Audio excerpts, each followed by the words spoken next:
Gubernur Jawa Barat Deddy Mulyadi mendesak Sudrajat untuk melaporkan preman yang melakukan penganiayaan.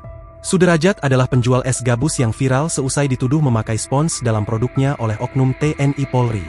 Ia mengatakan kepada Deddy bahwa dirinya terlebih dahulu mendapat intimidasi dan penganiayaan dari preman di kawasan Kemayoran, Jakarta Pusat. Saya ditonjok dikeroyokin sekitar 5 orang, kata Sudrajat dalam video yang diunggah di YouTube Kang Deddy Mulyadi Channel, Rabu, 28 Januari 2026.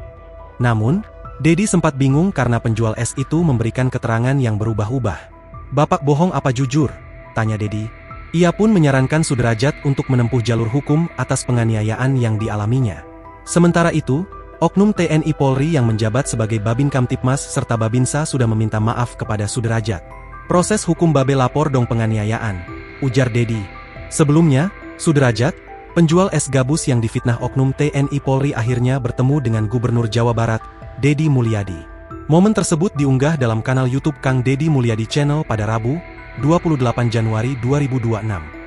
Meski duduk semobil, Sudrajat masih tak menyadari jika yang berbincang dengannya adalah orang nomor 1 di Jabar.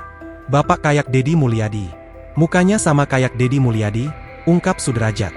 Deddy pun bertanya kepada Sudrajat soal modal berjualan es gabus. 400.000 pak, jawab Sudrajat.